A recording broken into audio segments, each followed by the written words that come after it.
Good evening, good evening, good evening. How are you doing, you guys? Welcome to Candid Conversations. My name is Craig Boyk, and I am your host. Sorry for the late start. Had a bit of technical difficulties. My guest tonight, DA Daryl Bailey, he was traveling and he was having some technical difficulties. So I just decided to let him off the hook tonight, and I told him we'll reschedule. And so I'm gonna just come on and have a candid conversation myself. And so thank you guys for joining. Uh, you know, and when I was sitting here trying to get my computer started, man, it was really frustrating me. It took me about 30 minutes to get started. I was trying to figure out what did I want to talk about tonight. And I want to talk about what success looks like. Because a lot of times I feel like we want to put the cart before the horse. We want to jump to Z before we even went through ABC. And so I want to talk about that for a little bit tonight. Thank you guys. Sorry that if you came on looking to hear from Daryl Bailey, we're going to reschedule it for sometime in May. We've already set that up. But tonight I'm going to have a conversation with you guys myself. First of all, again, thank you. My name is Craig Boyk. I've been a professional speaker now for about 8 years, and I travel all around the country. Do a lot of speaking engagements for a lot of different people. Just actually booked this past month. I spoke for Alabama State. I've also booked an engagement with Alabama A&M.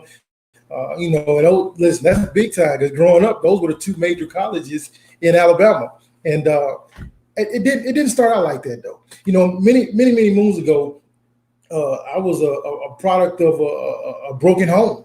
My mom started using drugs when I was in the third grade, and it began to affect me. And it's amazing to me that a lot of people don't think and they don't understand how trauma and poverty and stress affects a child. My mom and I, we don't really have the best relationship. And I remember talking to my mom one time, and I told my mom, I said, Mom, I don't fault you. I forgive you for being on drugs. And she was livid. I mean, she got mad. She started cursing me out. I was only on drugs for a couple of years, and me being on drugs didn't affect you. And blah. I mean, she was just mad. And in that moment, I didn't realize it. It wasn't until later that I realized. I was like, Mom, you were on drugs. Okay, you say a couple of years. I'll give you a couple of years. The couple of years was from third grade until maybe middle school. And I ended up failing the third and fifth grade. It affected me. And let me say a side note, parents, you can't live any type of way and then get mad when your kids get older and then they want to expose what you did while they were a kid. That's not right. That's not fair. I saw a poem one time, and it said, parents, be careful what you do because your kids might grow up and become authors. And that's true, And so right now, me and my mom don't get along. And it's simply because I wrote a book. I wrote a book and I shared what I had went through. And my mom hadn't exposed her life to the public yet. She is still prisoner to her past. And anytime that you are prisoner to your past, you don't like talking about it. And so anything you can't talk about publicly still has you privately whooped. And so my mom wasn't willing to, she doesn't want people to know what she went through. And so when I started speaking and I wrote a book, matter of fact, this book right here, when I wrote this book, and it took me 3 years to write this book, when I wrote this book, I put some things in here that my mom may not have wanted people to know. And so that has put tremendous strain on my relationship with my mom. I'm trying to get the shirt correct, y'all. And so, we don't really have the best of relationships. But my understanding is the things that I go through in my past aren't for me, it's for other people anyway. And so my mom smoked crack from when I was in the third grade and the fifth grade, and it affected me. I mean, I remember one night, and this is a true story. I remember one night, it was a school night. I'm sleeping in bed, and I hear someone screaming my name. And I get up and I go in the living room and I see this man, and he got his knee in my mama's chest and he punching her in the face and he ripping off her clothes. Like they were smoking crack. He wanted to have sex and she didn't. And so the man was going to take it. Now, he was gonna take it with me and my two other siblings in the other room. And so me being the oldest, I felt like I had to, do something. And so I began cussing the man, threatening the man, and eventually he got off my mama and he left her alone. But I had to go to school the next day and sit in the classroom and try to do work while that was still in my spirit. And it was hard.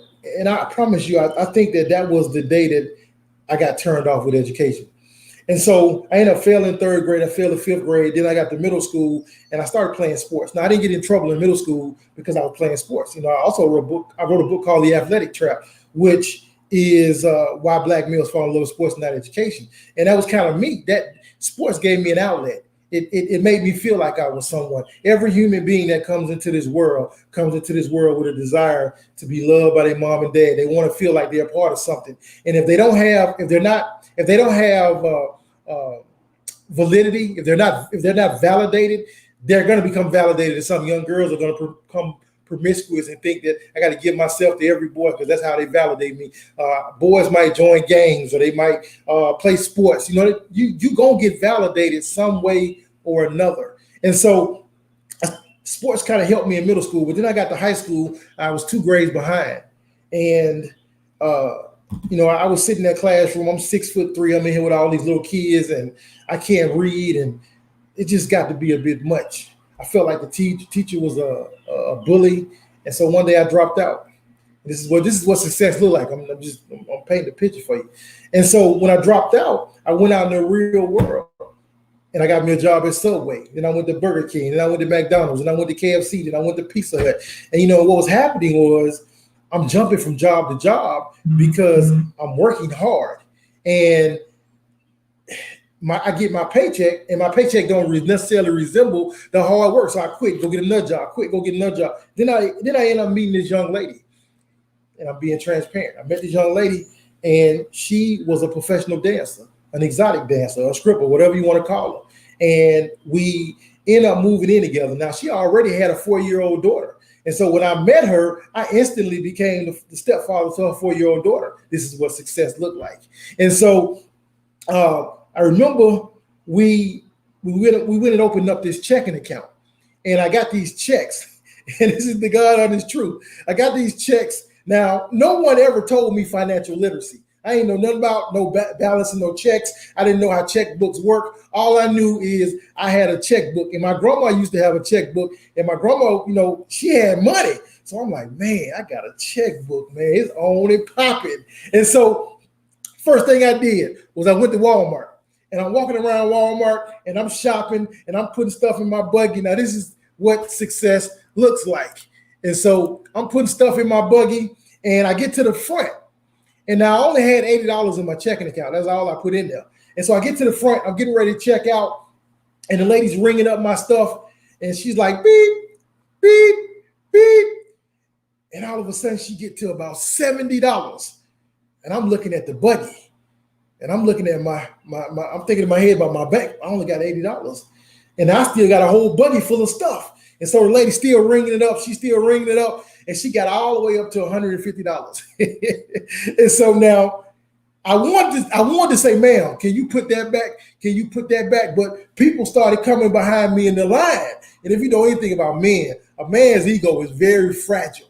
And so I don't want to be embarrassed. And so instead of being embarrassed, I just took out my checkbook and I wrote a check for $150. And I gave it to the lady. And the check went through. And I'm walking out of Walmart real slow. Because I'm walking out of Walmart like, wait a minute. I just spent $150 and I ain't got $150 in my bank account. What the hell going on here? And so I'm like, man, these people gonna lock me up when I get outside. So I get outside, I get to my car and know nothing happened. So I go all the way back to the bank. I put my ATM card in and I check my balance and I still got $80 in the account. I'm like, wait a minute, I just spent $150. How in the hell do I still got 80? Man, I like this check writing thing. We talking about what success looks like. And so I went back to the bank. I went back to the mall and I bought me some Jordans and a Jumpman outfit, like $300. Never forget it. Now, man, I went back to the bank, checked my account again. I still got $80 in my account. So you know what I did? I took the $80 out. So now I got $80 in my pocket. I got $150 in groceries, and I got the new Jordans that I got because no one ever taught me financial literacy. And so this is what success looks like. I'm just telling you how I got to where I am. A lot of people don't see your past, but they see your present and they praise that. And so I started writing checks all around Montgomery, Alabama. I'm writing $10 checks for sausage biscuits. I'm writing $5 checks for gas. I mean, I'm just writing checks. Chinese food. I'm writing checks all over the place. Then I got a letter in the mail. And it's ironic because my guest tonight was supposed to have been Dara Bailey, which is the DA who deals with worthless checks. But I got a letter in the mail from the DA then, who was Ellen Brooks. And she said, Craig Boykin, if you don't bring your behind to my office, you have written $7,000 in bounce checks. We talking about what success look like because people see Craig Boykin, they see him traveling, all these books, but we talking about behind the scenes, how you become successful. And so now I'm sitting in front of the DA and I got $7,000 in bounce checks over my head. And the lady tells me, she said, Mr. Boykin, she said, either you ignorant or you have no regard for the law. I said, ma'am, I'm super ignorant. I'm the most ignorant person you've ever met in your life because I promise you, I did not know what I was doing. Now, listen, ignorant doesn't mean that you're dumb. Ignorant means that you lack knowledge. Growing up without a father, growing up with a mom who was on drugs. I wasn't financial savvy. No one taught me how to manage a checkbook or how to save. I didn't know. And so that lady said, Mr. Boykin, you know what I'm going to do for you? I'm going to put you on a payment plan. She said, but if you miss one payment, I'm going to come and lock your behind up. I didn't miss a payment. So now I done got past one hurdle. And then I started stealing my grandmother's checks. We talking about how to be successful, what success looks like, because a lot of people don't see it. So then I started stealing my grandmother's checks, and I'm writing my grandmother's checks. And my grandmother called me on the phone one day, and she said, "Baby, are you stealing your grandma money?" And I said, "No, Grandma, I would never take your money." And so my grandmother said, "Baby, if you're stealing my money, please stop." I said, "Grandma, I'm not taking your money." And so my grandmother hung the phone over me. About a week later, I was at a bowling alley with my brother, and my brother got into it with these guys, and I ended up getting shot in the arm. About a week after getting shot in the arm, I got pulled over by the police. Police came in my car, and he got me out, and he told me I had 3 warrants for my arrest, and they took me to the county jail. One of those warrants was for those checks that I was bouncing for my grandmother. And I had another warrant by the girl, the ex-dancer that I was dating, that we was no longer together. She signed a warrant on me. Now I'm sitting in the county jail. We talking about what success looks like. I'm sitting in the county jail, and the judge was going to sentence me to 365 days in jail. No, 366. I apologize. 366. But for some reason, he gave me another opportunity. And when he sent me home, I remember sitting on my couch thinking to myself, I got to do something different. But let me say this. Let me backtrack. In most cases in life, there's always going to be an opportunity where someone extends a hand or someone gives you an opportunity to change into something. It's up to you to do something with it. Like I can give you $1 million check, but if you never take it to the bank, it's worthless. I can give you the keys to a brand new S55 550 Mercedes, and if you don't go and start that car and drive it, then you'll never own it. Like it has to be on you. Teachers ask me all the time, like, Mr. Boykin, what can I do? Like, I'm trying to save these kids. That's the first mistake. You can't save nobody. You ain't Jesus. And Jesus couldn't save everybody. The only thing you can do is give me the intangibles I need to be successful. But I got to pick the intangibles up and take them and run with it. You can't save me. I got to save myself. You can help me get on the right path. Well, that judge helped me get on the right path. He gave me a second opportunity. When he gave me an opportunity, I went to Job Corps. And after 2 tries, I ended up getting my GED. Then I went to the military. And I was in the military, and I'm getting ready to get out. You know, I got my GED. I got the military on my resume. I'm thinking, man, I'm finna go make Jay-Z money. And these people start talking about going to college. I'm like, hell no, I'm not finna go to college and make a fool out of myself. We talking about what success looks like. And so I'm a high school dropout. And the lady was like, well, Mr. Boykin, if you go to college, the Army going to send you a check every month for $1,300. I said, man, well, how do I sign up for college? Because if you're going to give me a check for $1,300, I'm going to college. Came back to Montgomery, Alabama, walked onto this college campus. I'm 6'3", 275 pounds. The most scariest day in my life. I done seen men try to rape my mama, beat my mama. I done seen them fighting folks. I done got shot. I done been in an apartment one time. I was getting a haircut. It was about 100 pounds of marijuana on the floor. A lot of scary situations. I done been in a lot of scary situations in my life. But the most frightening day of my life was when I walked onto this college campus. I'm seeing all these people walking around with these backpacks on. They sitting under the tree. They reading books, and I was intimidated. I felt out of my element. I done been in the military. I done had to do all this stuff to graduate basic training, but this was the most frightening day of my life. And I walk into this admission office, and this lady asked me for a high school diploma. I don't even have no high school diploma. She asked me for a transcript. I don't have one of those either. And I got to tell her I got a GED. And that was the first time that I ever had felt like I felt ashamed to have a GED. She made me feel this big. She was like, "Ew, you got a GED?" I'm like, "Well, what the hell wrong with having a GED? Is it a STD or something?" Like, man, to me, that's an accomplishment. And then they put me on financial aid. We're talking about what success looks like. They put me on financial aid. About 3 or 4 weeks after the semester started, I got a check in the mail for $3,000. I never saw that type of money. Outside of income tax checks, I never really saw that type of money. And I remember I had class the day I got my income tax check. I ain't go to class that day. I remember I went and bought me a car, and I told my wife, my then girlfriend, now my wife, I told her, I said, man, we going to the beach this weekend. I got $3,000 in my pocket. And we drove down to Panama City, and we went to the outlets, and we balled out, and we talking about what success looked like. And I came back to school Monday morning, and I had $0 in my pocket. I had no books, no paper. I didn't buy nothing I needed for the semester. I made all Fs that first semester, all 4 classes, flunked all of them. Did not care. All I wanted to do was sign up for financial aid again because I needed to get another check the next semester, and I did that. Signed up for financial aid the next semester, got my check, and this time I learned my lesson because the lady told me that as long as you withdraw from the classes, it won't affect your GPA. So I dropped all the classes. Waited till the next semester came around. Got my financial aid check again. This time I didn't drop it. My GPA fell to a 1.9. Now, anyone that is that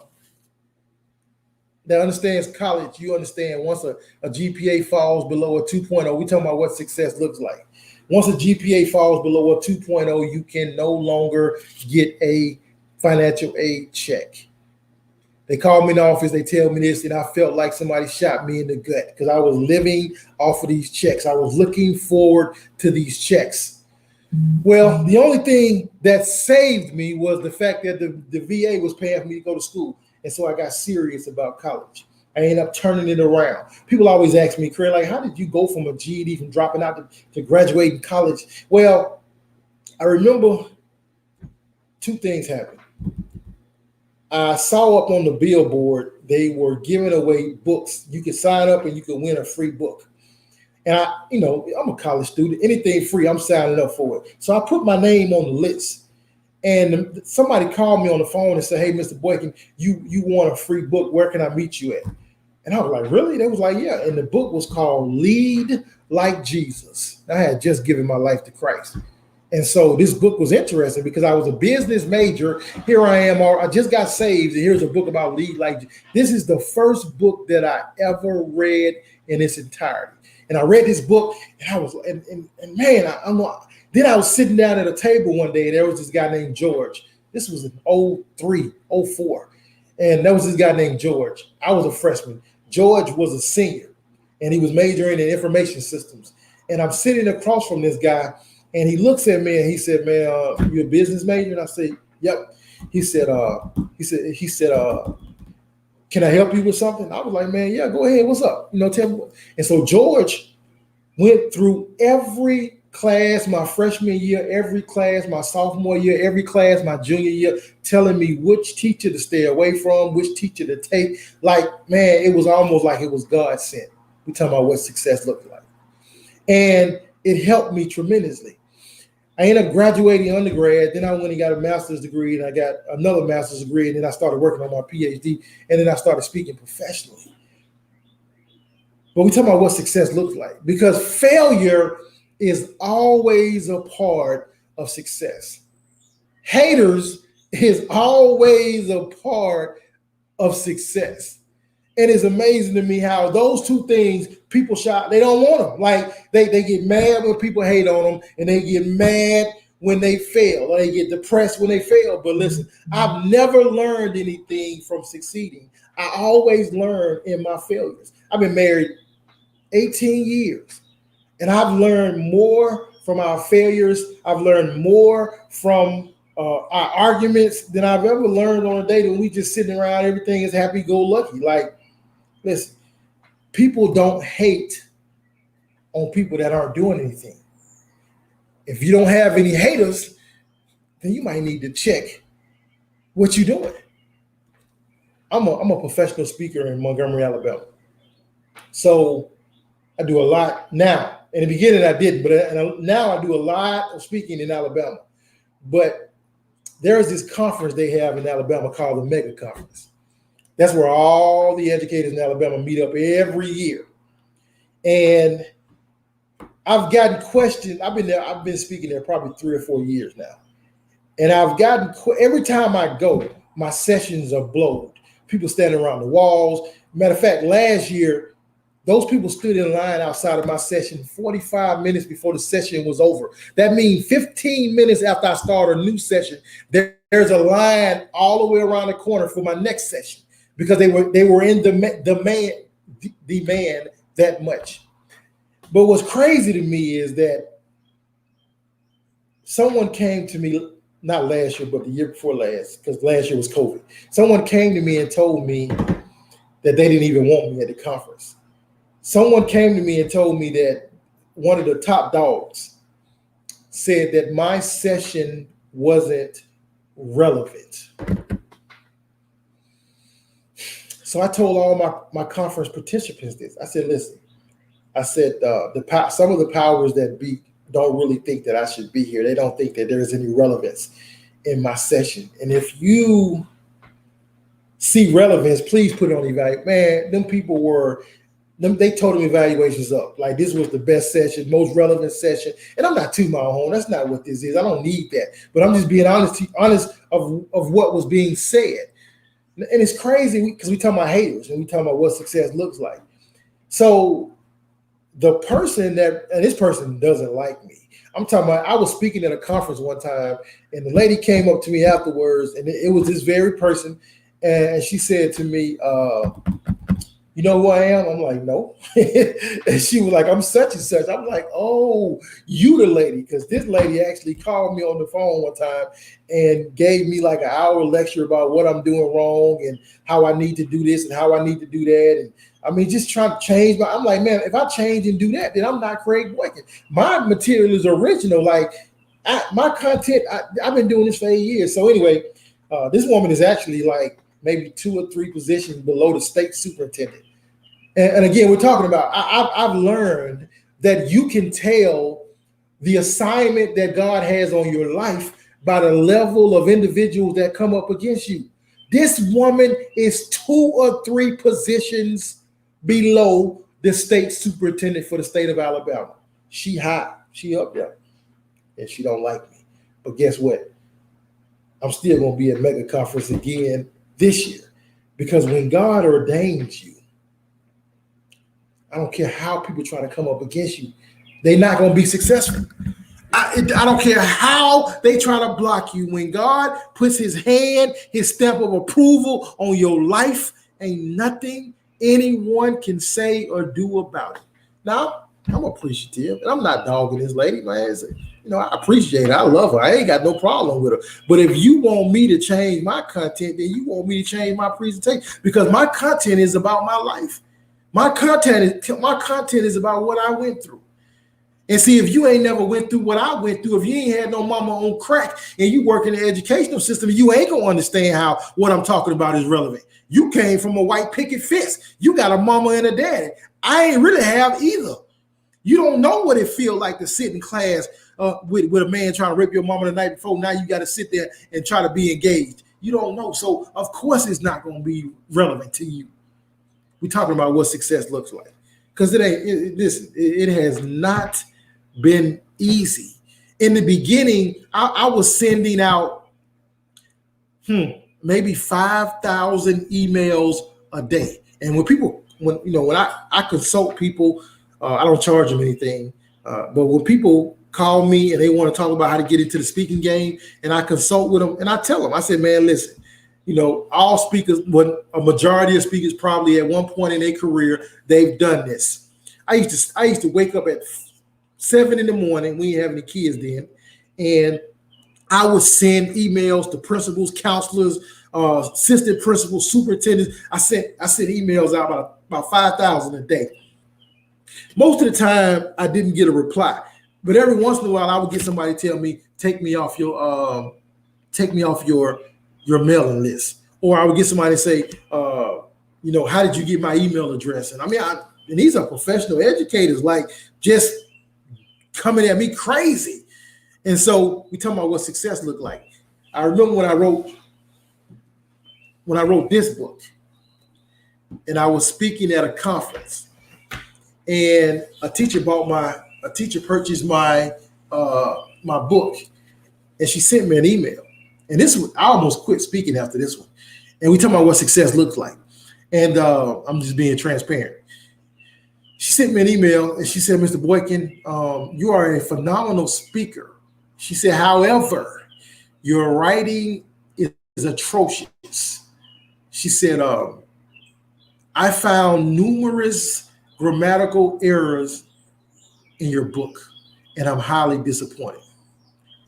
And I went into a deep depression. Like, it was because I had sold a lot of these books, and I'm thinking like, man, all these people reading this book and they thinking like this. Like, to me, everybody that read this book thought the way she thought. And I sent her an email back, and I wasn't even being disrespectful. I was just being honest. I said, ma'am, wow. I said, first of all, let me say that I apologize and I'm sorry. I said, ma'am, I speak naturally, like that's easy for me, but I'm not the greatest writer in the world. I said, you should have known that from my speech when I shared my story about being a high school dropout, failing twice. I got a genuine learning disability in language arts, which is writing. And I said, ma'am,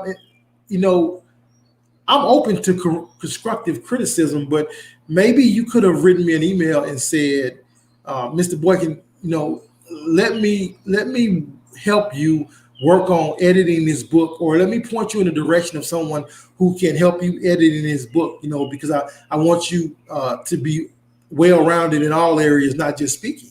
And when I said this to her, I said, man, you could have sent me an email and said that, and I would have been open. I said, but I'm fragile. I said, you got to understand, like just because you see a polished Craig on that stage, there is still brokenness in me. I'm still not whole. I don't know if I'll ever be whole. And she sent me back an email with like 100 tear emojis with the teardrop. And then she asked for my number and she called me and we had a long conversation. And she said, Craig, you know what? You're right. That was so insensitive of me. I don't know what I was thinking. And she actually helped me edit the book. We're talking about what success looked like. So we're talking about, here I am on the professional platform, and I got countless grammatical errors in my book. I got someone who is 3 or 4 positions under the state superintendent who doesn't like me and think that my content is relevant. I remember, when I first started speaking, and again, I'm just being transparent. We're talking about what success looked like because people don't really see this. I remember when I first started speaking, I didn't have any money, and sometimes you get paid up front, but most of the time you get paid after you speak. And so if someone calls me to speak, I got to have the money to get to the location and get a hotel. I remember 2 times, actually. The first time I ever spoke, I went and spoke in Minneapolis, Minnesota in 2013, one of the first engagements I ever had. And a young girl brought me there for a GED program. She paid for my flight, so I didn't have to worry about that. But when I got to the hotel, to check in, the lady asked me for a credit card.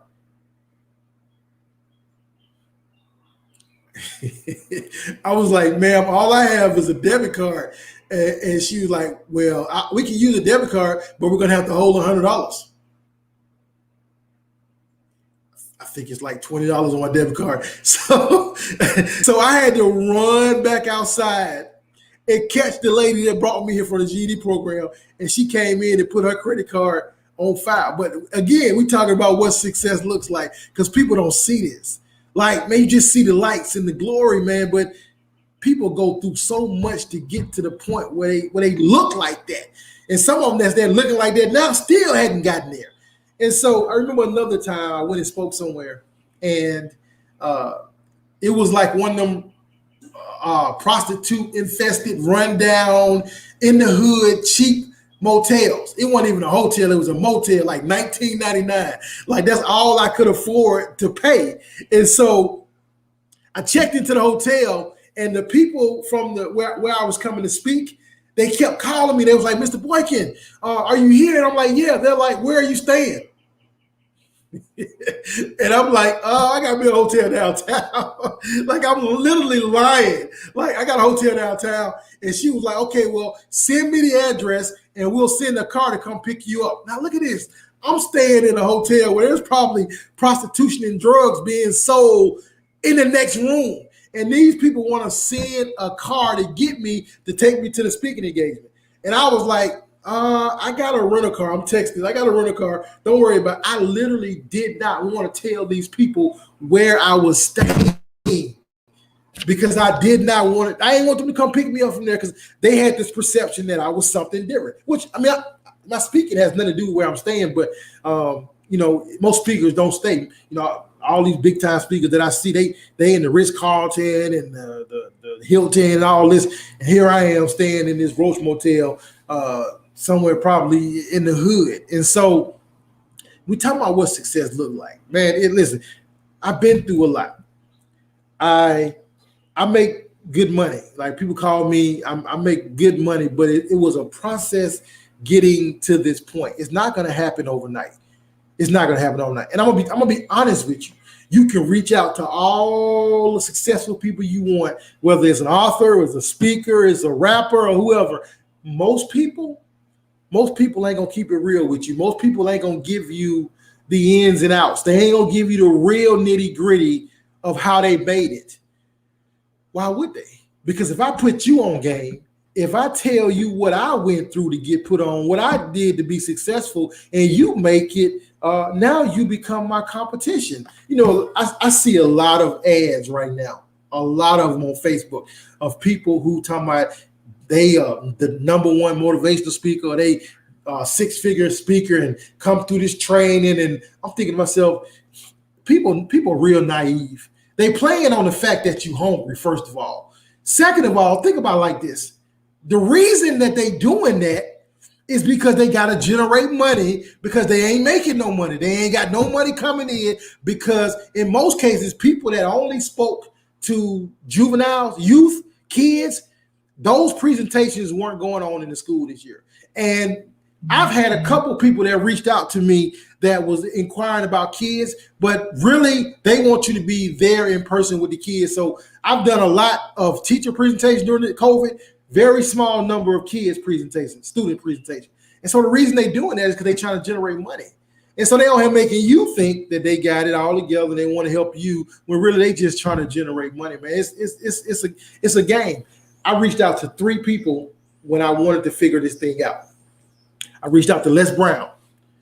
Les Brown said to me, he said, Craig, give my executive assistant $2,500 and we'll put you on our executive speaking team.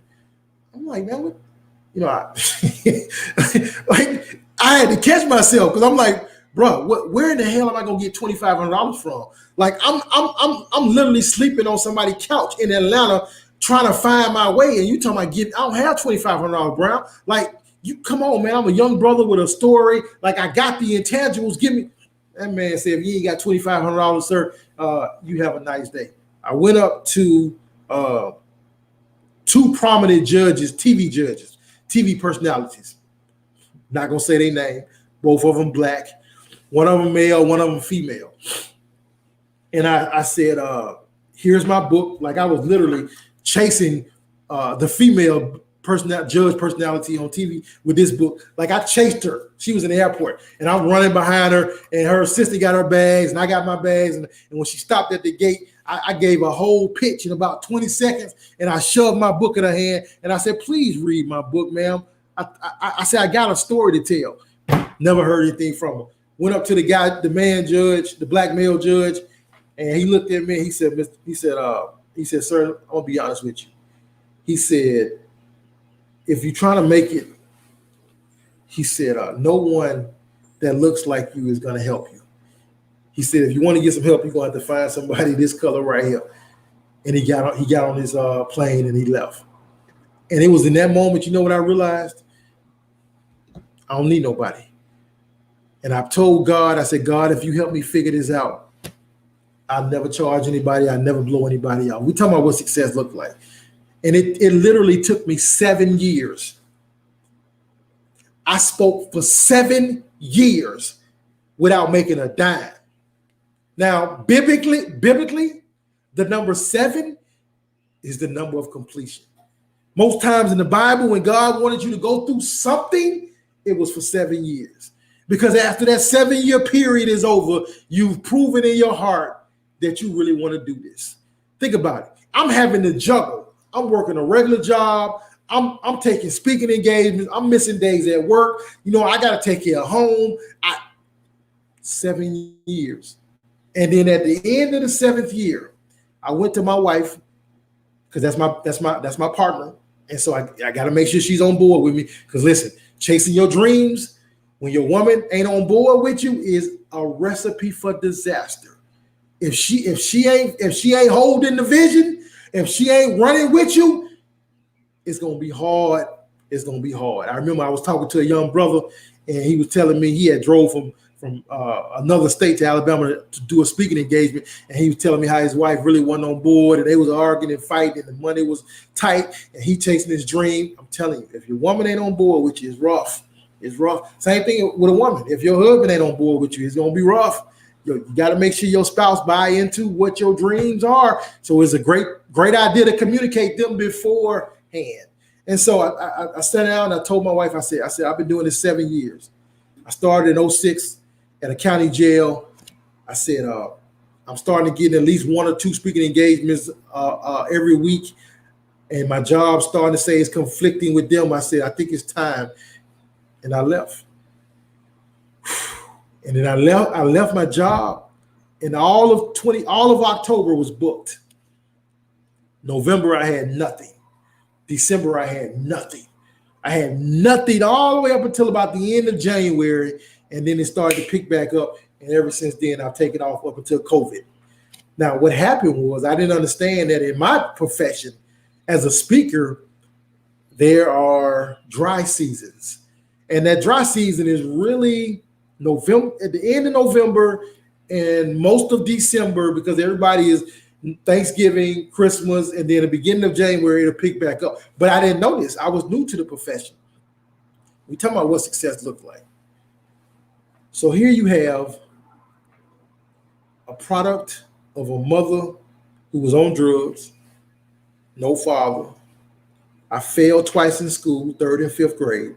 I was in special education. I had an IEP. I dropped out. I bounced about $7,000 in checks. I stole my grandmother's checks. I married an exotic dancer, had a baby with her, got put on child support, ended up getting shot, went to jail, almost went to jail for 366 days. Judge gave me another opportunity. I failed the GED test the first time, went to college, failed my whole first year, and then I turned it around. We talking about what success looks like. Failure is always a part of a success story. Don't be afraid to fail. Don't be afraid to try something new. Don't Don't be afraid to step out on the unknown. If God gave it to you, if God gave you the vision, he'll also add the provision, a way to make it come to pass. Don't be afraid of failure. Don't be afraid of failure. Don't get mad when they hate on you. They don't hate on people that's not doing anything. And I'm gonna be honest with you. Some of the people that's gonna hate on you, they're gonna have the same blood type as you, same bloodline as you. They're gonna come from the same family with the same last name. Hating don't discriminate. Family members, strength, it don't matter. I got people, man. People come to me all the time, man. This person said this. This person said this. Man, this person said this. Okay, and a lot of it is gonna come from your inner circle, people that you call good friends and family. And so, if you got a goal, chase it. You got a dream, chase it. But understand it's not gonna happen overnight, and it's a process. It is an absolute process, but don't give it up. I don't have plan Bs. You say, why not? People always say, I don't have plan Bs because I got a plan A. And if plan A doesn't work, I restructure it and try it again. Ain't no plan B. I got my 10-year goal. I'm 42 years old. My 10-year goal is in about 10 years, right around 53, 4, 5-ish. I want to run for the governor of the state of Alabama. Maybe they'll have a black governor by then. I don't know, but Alabama has never had a black governor. And if you are up on your history, then we had a governor named George Wallace. George Wallace was a very, very racist man. George Wallace stood on the steps of the University of Alabama and said, we don't want you niggas in here. And so that seat has always been a seat that, man, to have a black mayor, a black governor in the state of Alabama would be historic. And so that's my goal. Some people say, man, well, that's a big stretch. You ain't in politics. You don't do it. That's kind of unrealistic. If your goals aren't unrealistic, then why are they your goals? I can become a city councilman. I mean, not knocking city councilman, but that ain't difficult. That ain't challenging. But when you tell somebody you want to be the governor, if they don't look at you sideways, then your goal ain't big enough. Set goals. So listen, you guys, what time is it? Man, 45 minutes go by absolutely fast. I do appreciate you guys being on here tonight with me. Usually I have guests on my podcast, but again, I was having technical difficulties. My guest was having technical difficulties, Daryl Bailey, so we're going to reschedule that for another time. Listen, let me speak to my young black brothers for a second. If you're young, you're a black male, and you're watching this, don't allow your past, don't allow what your mom did, don't allow what your dad did, don't allow your circumstances, don't allow the fact that you got a felony, don't allow the fact that you dropped out, don't allow the fact that you don't read exceptionally well, don't allow any of these things to dictate what you do in life. Man, for every one of those excuses I just gave you, I could find a brother right now with the same excuse who doing exceptional things. It's up to you. Don't get me wrong. There is still oppression. There is still powers that be. But if you fight, if you claw, and you decide I ain't gonna let nobody stop me, you can achieve whatever you want. It might not be easy, but who the hell said it was gonna be easy? I'll talk to my young sisters for a second. Young black women. You're more than your eyelashes that you glued on. You're more than a $100 wig that you buy from the hair store. You're more than those fake nails and those fake toenails and a short skirt and those heels. You're more than that. America has tricked you as a woman into thinking that you're ugly, so much to the point that you got to buy all this stuff to try to make yourself look beautiful. You're beautiful. Beauty is on the inside. It's on the inside. And so don't ever allow anyone to make you feel like you're inadequate. That's those self-esteem issues in females arise from that that dad not being there. Because he is supposed to be the one that instills in you that you're beautiful. He is supposed to be the first one to tell, your first love is supposed to be your dad. If he's not there, it puts you in a space. Teachers, it's been a rough last 13, 14 months. I want to say thank you. I want to commend you for what you do. I know it's been challenging. It's been hard. I'm one of those speakers that I still went to schools. If a school invited me, I was still there because this is me. I'm not condemning anybody else and what they do. But I felt like it was hypocritical of me as a professional consultant that comes to your school every year and tell you what you need to do and what you need to change. And then when COVID hit, things get hard and you still got to go to school. I sit my behind at home because I'm scared to go. That wasn't me. I didn't do that. I still went to the schools. So I commend you guys for what you did and what you continue to do. Because if you can go to school and put yourself at risk, I can go to school and put myself at risk. That's how I felt. So teachers, thank you. And I'm praying for you to become, the beginning of next year. It's not going to be easy. These kids been out of school over a year and a half since March of last year, and trying to get them back in the flow of things is going to be a challenge. But if it was easy, everybody would be doing it. Stay the course. Principals, administrators, same thing to you. Kudos to you guys for what you've been doing during the pandemic. Your teachers are beat up. Show them a little love. Tokens of appreciation. Do a retreat, something. Your teachers beat up and they need you. I've never been a principal at a school, but I do have a degree in business. I have managed a lot of people in big boxes, and same thing. You got to show your teachers that you appreciate them. My Facebook followers, friends, thank you guys for all the support, all the love. Please stay on the lookout for my book that is about 90% finished. It's called, long day, give me a second, Punishing Trauma, Wounds That School Suspensions and Serving Time Won't Heal. Powerful book. That book has taught me a lot about myself. It has made, it just taught me a lot of stuff writing that book. And so be on the lookout for that book. Do share this on your page if you feel like it's someone that can benefit from it. If not, I want to say thank you guys for tuning in. Next week, I have 2 relationship experts that will be on the show. We're talking about, not just personal relationship. We're talking about relationships. If you're an educator, relationships with students. We're talking about relationships with the opposite sex. We got a male and a female perspective, so they're going to be coming from both sides. If you join me again and you're looking for Daryl Bailey, he will be on sometime in May. Thank you guys. Have an amazing evening, and I will see you next week on Candid Conversations with Craig.